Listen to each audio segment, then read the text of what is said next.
Para terdakwa kasus pembunuhan Brigadir Nofriansah Yosua Huta Barat telah menyampaikan pledoi atau nota pembelaan. Lewat pledoi ini, para terdakwa meyakinkan hakim terkait tepat atau tidaknya tuntutan hukum yang telah disampaikan jaksa penuntut hukum.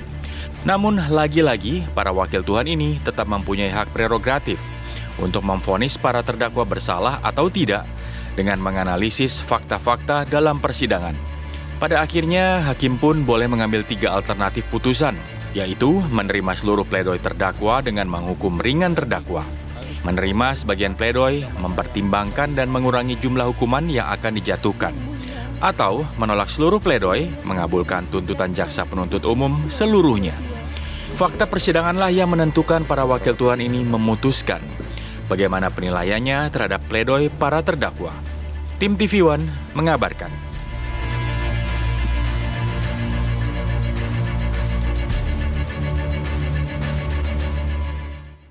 Ya, kita akan bahas mengenai hal ini pemirsa langsung saja bersama dengan kedua narasumber kami. Ada Bang Martin Lukas Simanjuntak, pengacara dari keluarga almarhum Brigadir Yosua. Selamat pagi. Pagi, Bang Martin. Pagi, siap. Nah, itu dia. Nanti kita akan tanya. Juga sudah hadir Mas Heri Firmansyah, pakar hukum pidana. Selamat pagi. Selamat pagi, Mas Heri.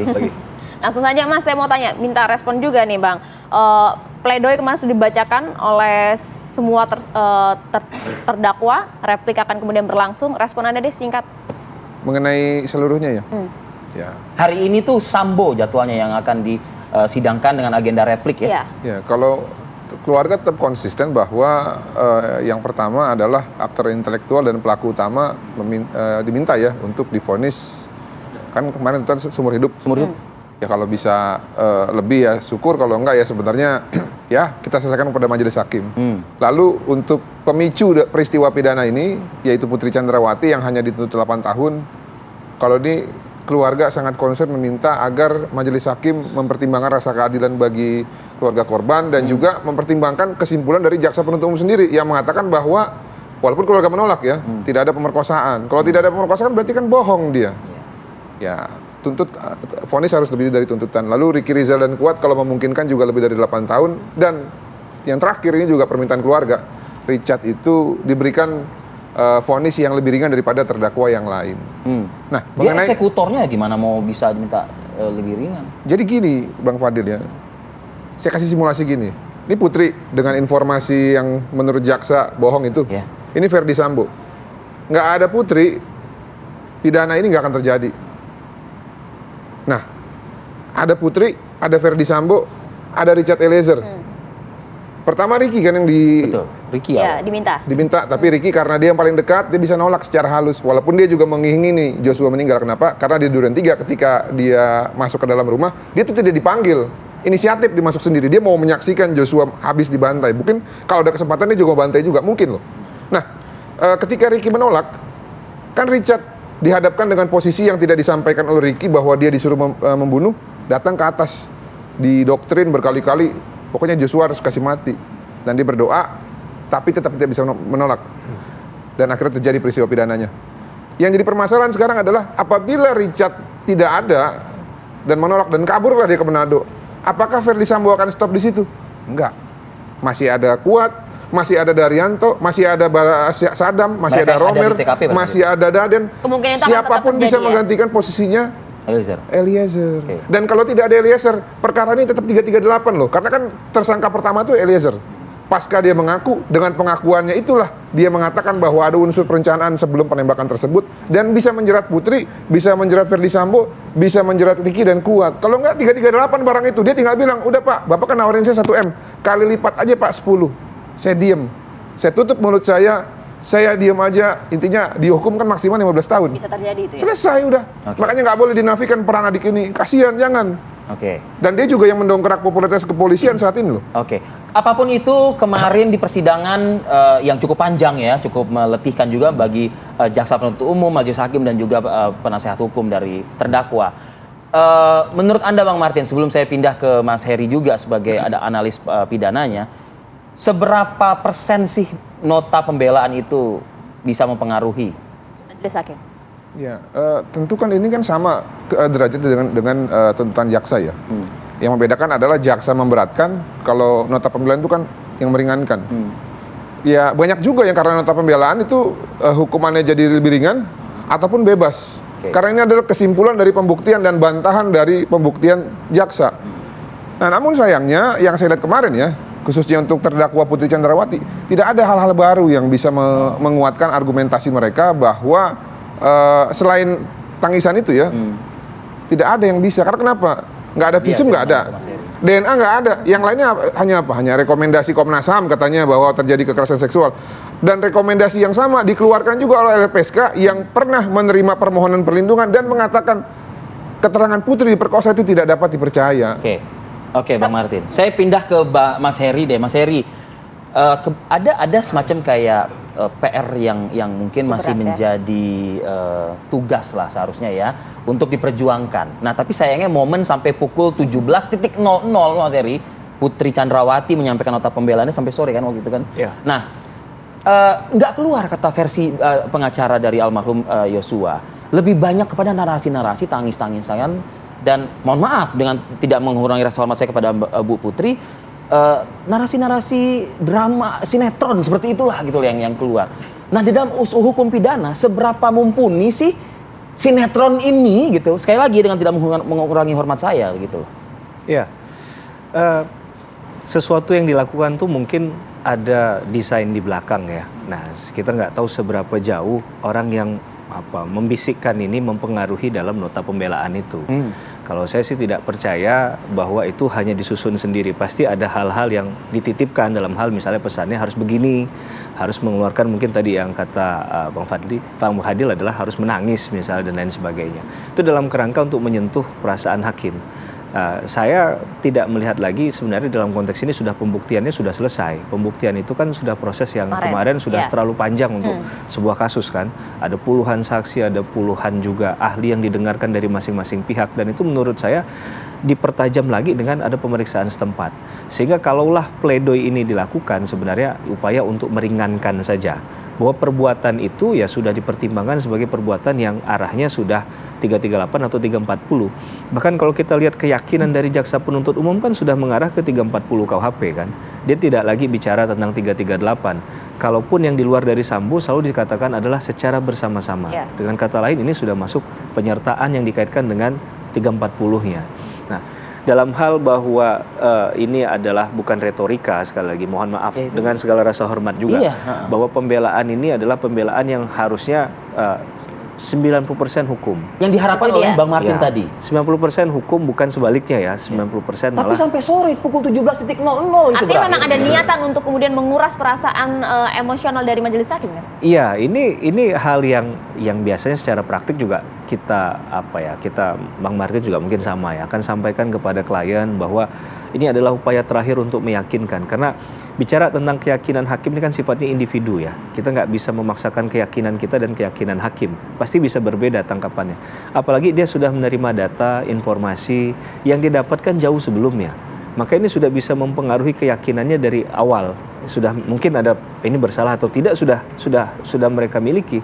Nah, ini bagaimana cara mengganggu, menggoyahkan ya keyakinan tadi kan, dengan cara kalaupun saya bersalah misalnya, tadi disampaikan di ruang sidang kemarin oleh Bu Putri, dia punya anak, dia ingin memeluk anaknya kembali, dia mungkin seorang bukan istri yang baik tapi pengen punya kesempatan jadi istri yang baik. Nah, ini kan cara menggugah orang, tidak lagi bicara nuansanya hukum, sehingga bahasa-bahasa pledoi itu biasa bahasa-bahasa yang ya lebih kepada. Itu nggak salah pakai dengan urusan hukum begitu?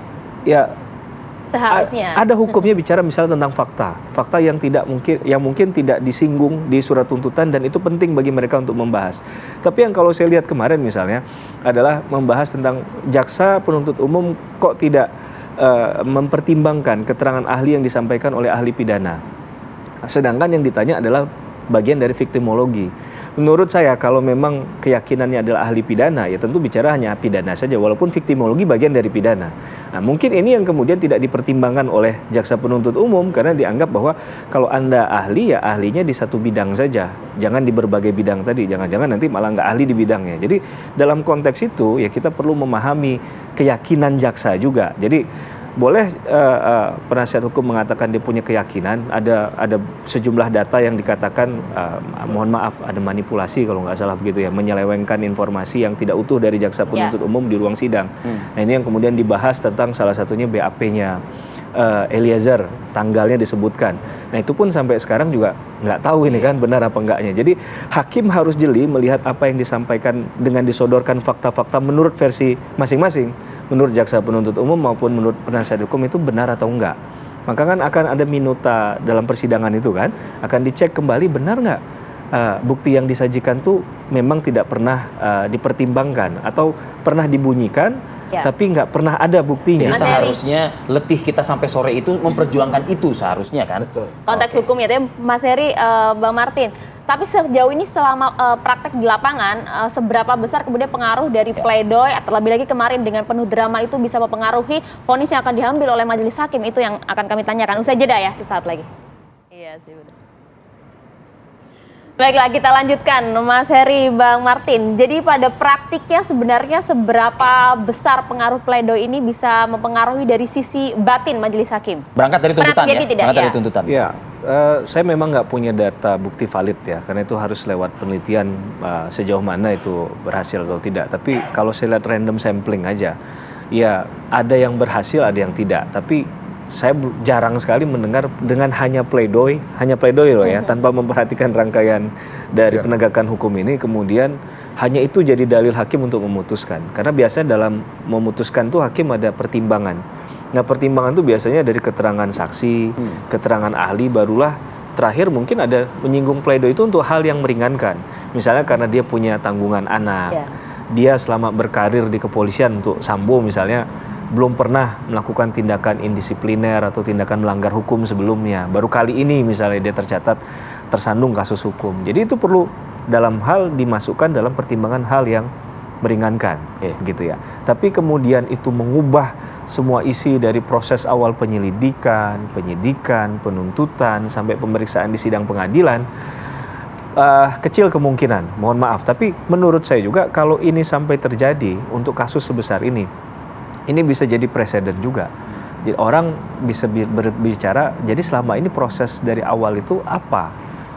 Apakah ini memaksakan prosesnya atau tidak? Nah ini kan jadi PR yang menurut saya makin besar lagi dalam proses penegakan hukum kita ke depan.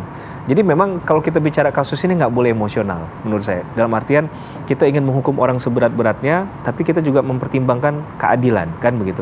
Atau kita hanya bicara tentang bagaimana putusan yang populer tapi tidak populis begitu kan. Ini hanya mempertimbangkan rasa keadilan masyarakat yang menurut dari hakim sebenarnya bertentangan dengan jiwanya dia. Jadi sekali lagi masyarakat boleh berbicara tentang nilai keadilannya, karena memang sekarang kalau kita lihat kasus-kasus yang viral dan besar itu kan karena dorongan dari masyarakat. Karena di sini juga pernah waktu itu kita mengundang Reza Indragiri Amril, psikolog forensik, dia memberikan contoh gitu bahwa majelis hakim di Amerika Serikat pada saat itu sedang menyidangkan seorang terdakwa, yang mana terdakwa itu diperintahkan oleh penasehat hukumnya untuk menggunakan kacamata dengan ukuran yang tebal seperti itu.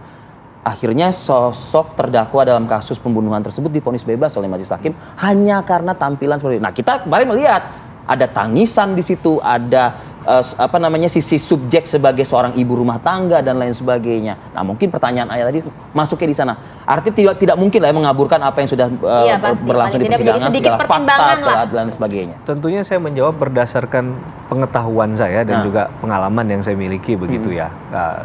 Saya tidak memiliki keyakinan yang sangat besar, hanya mendasarkan pada satu titik saja. Dan saya rasa di sini malah pertimbangan hakim akan nanti jadi bahan santapan empuk untuk diperdebatkan. Walaupun sekali lagi kita harus menghormati karena ada istilahnya res judicata pro veritate habetur, bahwa putusan hakim itu selalu dianggap benar sebelum ada putusan tingkat di atasnya yang mengkoreksi hal itu. Tapi sekali lagi ini bicara tentang bagaimana kita menunjukkan proses hukum yang bermarwah begitu ya, yang berdaulat begitu. Ini bagaimana hakim lepas dari tekanan publik, tapi mempertimbangkan keseluruhan fakta hukum. Kalau itu yang sudah dilakukan hakim, menurut saya secara objektif itu bisa dikatakan bahwa itu adalah nilai keadilan yang sudah dilakukan oleh hakim. Ya, saya ke Bang Martin. Bang, kita nggak usah jauh-jauh dulu sampai ke vonis hakimnya nih ya kan. Karena kan agenda hari ini informasi yang kita dapat dari Ketua Majelis Hakim persidangan Verdi Sambo ini, Hakim Wahyu Iman, hari ini ada agenda replik kan. Replik bagi Nah, Verdi Sambo. sebagai pengacara almarhum Yosua yang dalam konteksnya di persidangan saat ini tentu kan ada di sisi jaksa penuntut umum lah, kan kurang lebih seperti itu, ya kan. Nah, apa harapan Anda dalam jawaban atau tanggapan dari pledoi yang disampaikan kemarin ini untuk jaksa hari ini? Yang pertama, mereka tetap konsisten saja dengan tuntutan mereka dan membantah. Meskipun Anda kecewa juga, tadi ada yang rendah Anda mantap. Jadi gini, konsisten itu dalam hal pembuktiannya ya. Nah, mengenai tuntutan pidananya ya, saya tidak pernah mendengar apakah di replik itu, pada saat replik tuntutan Berubah. jaksa bisa berubah, itu belum pernah dengar saya. Belum pernah dengar. Kalaupun bisa ya puji Tuhan gitu ya, silakan. Nah, tinggal mereka bantah hal-hal yang sifatnya framing untuk mendiskreditkan pekerjaan mereka. Betul. Seperti contoh apa? Ada beberapa fakta yang dikaburkan. kemarin Katanya kata Verdi Sambo. jaksa dan penyidik bekerja sama untuk tidak mempertimbangkan hal-hal lain yang sebenarnya bisa meringankan kepada terdakwa Verdi Sambo. Nah, menurut saya hanya tinggal membantah itu aja. Secara pembuktian ini jelas kok. 55 ayat 1 ke 1. Apa itu downplager? Orang yang memerintahkan, walaupun para terdakwa, penasihat hukum para terdakwa bilang harusnya Verdi Sambo bebas. Kenapa? Karena 55 ayat 1 yang kedua tidak ada penganjur weight locking. Ini menurut saya salah karena mereka hanya membangun konstruksinya berdasarkan keterangannya Verdi Sambo bahwa dia memerintahkan yang ditafsir keliru oleh Eliezer. Faktanya nggak begitu. Faktanya dia dengan sengaja dan dengan rencana terlebih dahulu memerintahkan dengan niat untuk menghabisi nyawa Joshua. Nah, kalau untuk Putri Chandrawati ya, tadi kalau dibilang pledoi apakah bisa membebaskan ataupun meringankan, saya yakin bisa banget. Nah, cuma permasalahannya adalah ya faktor yuridisnya. Dalam pledoinya Putri Chandrawati itu tidak saya temukan ada bantahan ya terhadap pembuktian jaksa yang menurut saya sudah sempurna mengenai keterkaitan Putri Chandrawati sebagai pemicu, walaupun di dalam perannya aktifnya tidak dicantumkan. Nah, kalau nanti memang ada replik untuk Putri Chandrawati, saya harap sih peran aktifnya itu bisa ditambahkan pemicu. Karena kenapa? Mereka loh yang menyimpulkan tidak ada pemerkosaan. Mereka juga yang menyimpulkan loh perselingkuhan walaupun keluarga korban tidak setuju. Nah, seharusnya dibuat perannya di situ. Karena apa? Implikasi dari sesuatu hal yang keliru dan disampaikan kepada suaminya ini sehingga terjadi tindak pidana peristiwa pembunuhan berencana terhadap Joshua itu adalah pemicu dan biang kerok. Siapa yang intinya harusnya ya. mengedepankan itu? Maksudnya? Ya artinya dalam tanggapan nota pembelaan. Jaksa lah. Ya artinya hari ini ditambahkan peran aktifnya. Artinya hari ini pada bisa saat replik ditambahkan. nanti kan. Hari Senin kalau nggak Ya, salah ya. untuk Putri. Kalau untuk Oh, Putri. Putri, oke. Ditambahkan peran aktifnya bahwa dia sebagai pemicu. Ya syukur-syukur juga nanti tuntutannya bisa di renvoy, ditambahin lagi gitu kan 15 tahun. Tapi kalaupun nggak bisa, saya yakin lah. Hakim ini kan sangat arif dan bijaksana. Tadi dikatakan oleh Mas Heri. Res judicata pro veritate habeteur. Ya. Tapi kita juga jangan lupa juga nih, ada Vox Populi, Vox Dei. Suara rakyat, suara Tuhan, apalagi suara keluarganya korban. Nah ini kan sebenarnya kan integrated ya. Oke. Nah, dalam vonisnya nanti saya yakin hakim yang arif dan bijaksana ini apalagi disandingkan dengan tuntutan jaksa, jika dia sepakat, maka sepatutnya tuntutan vonisnya itu melebihi daripada tuntutan, khususnya untuk Ibu Putri Chandrawati. Oke. Meskipun banyak Baik. pertimbangan yang harusnya digunakan juga oleh majelis hakim kan. Iya. Masuk juga pledoi. Oke, kita akan jeda terlebih dahulu pemirsa. Apakah Indonesia Pagi akan kembali sesaat lagi untuk Anda. Ya, agenda persidangan hari ini memang ada dua, tapi memang yang dinanti-nanti pun juga adalah replik atau tanggapan dari jaksa penuntut umum atas nota pembelaan ya dari terdakwa sebelumnya. Nah, ada juga agenda yang lain di Pengadilan Negeri Jakarta Selatan, yakni sidang pembacaan tuntutan oleh jaksa untuk kasus obstruction of justice terhadap terdakwa Hendra Kurniawan. Lebih lengkapnya kita bergabung dengan PN Jakarta Selatan, ada Kani Dwi Haryani. Informasi dari Anda, kan?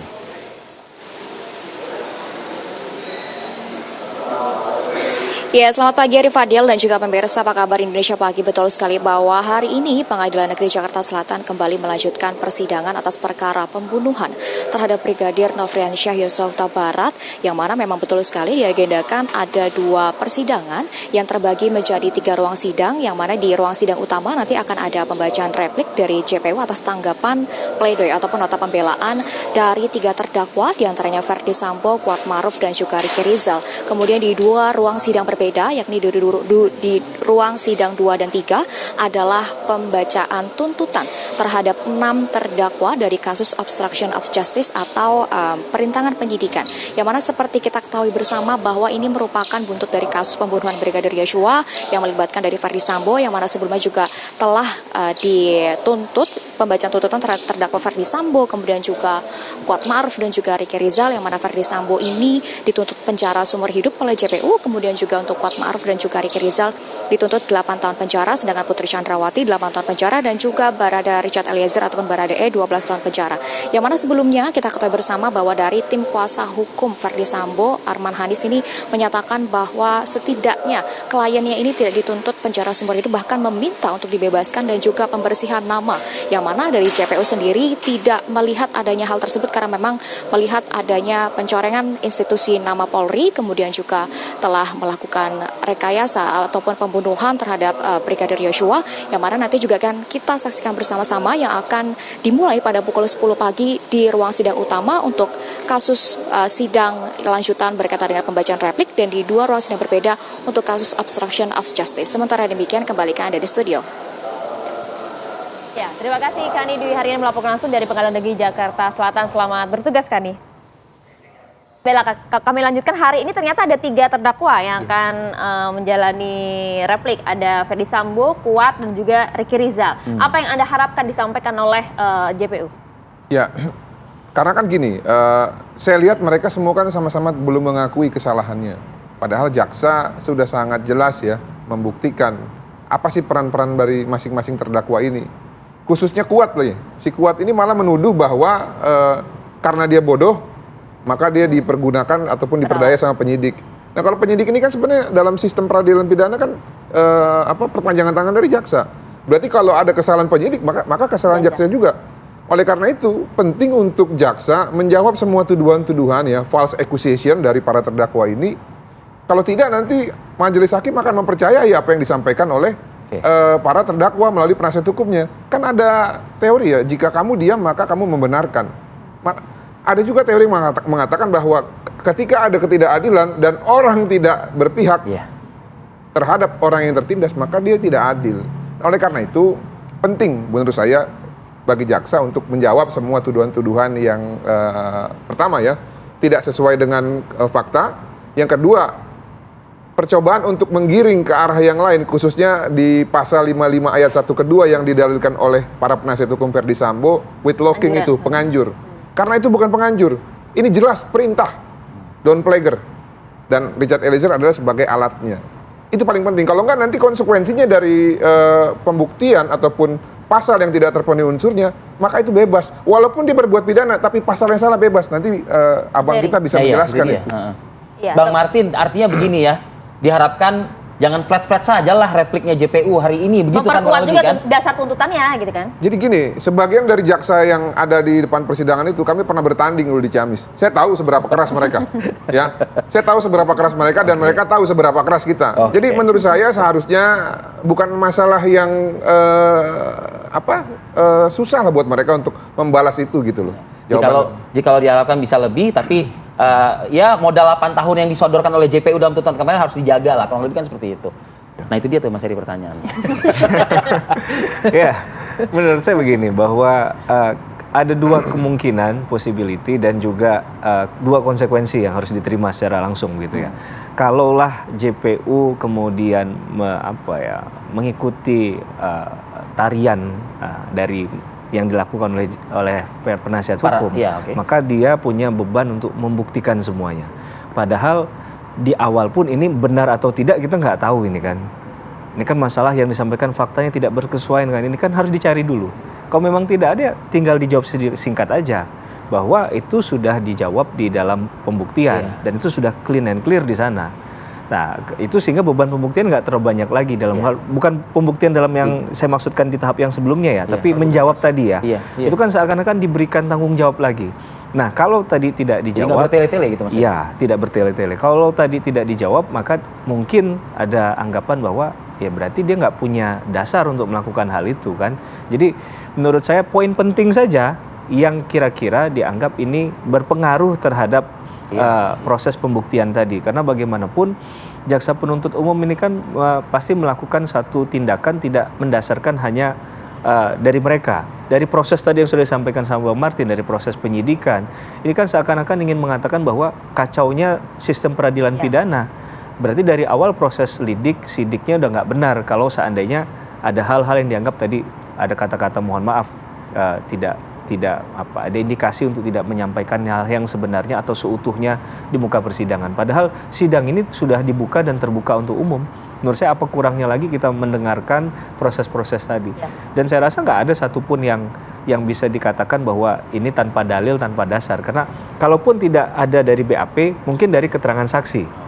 Nah, jadi antara fakta persidangan dengan yang ada di BAP itu mohon bisa dibedakan. Mas Heri, artinya perlu tidak sih kemudian jaksa penuntut umum dalam hal konteks agenda replik ini juga meluruskan kembali? Karena kalau kita lihat pledoi dari ketiga, Sambo, Kuat, dan juga Ricky Rizal kemarin nampak kompak memfokuskan diri kepada peranan Eliezer sebagai eksekutor di sana. Ya, jaksa penuntut umum bukanlah PH kedua bagi masing-masing pihak yang disebutkan tadi ya. Jadi objektif saja. Dia hanya menjawab terhadap fakta hukum yang mengganggu terhadap proses pembuktiannya dia. Menurut saya itu saja. Masalah tadi masing-masing pihak dengan kuasa hukumnya mencoba strateginya adalah melemparkan kesalahan kepada orang lain. Dalam proses pembuktian, saya memaknai begini. Hal yang paling mudah dan nggak perlu dipelajari adalah bagaimana melemparkan kesalahan kepada orang lain. Tapi yang paling sulit strategi dalam membuktikan itu adalah membuktikan bahwa dirinya tidak bersalah. Nah itu perlu dengan dalil yang kuat, dengan bukti yang kuat. Tapi paling gampang itu adalah menyalahkan Bang Martin, menyalahkan orang lain kan begitu. Itu saja. Baik, terima kasih Mas Heri Firmansyah atas kehadirannya pagi ini. Bang Martin, terima kasih. Terima kasih banyak. Sama-sama waktunya. kita kawal jalannya agenda replik pada hari ini, yang kemudian nanti akan dilanjutkan lagi dengan duplik ya. Baru nanti Pak Majelis Hakim akan menentukan vonisnya bagi terdakwa.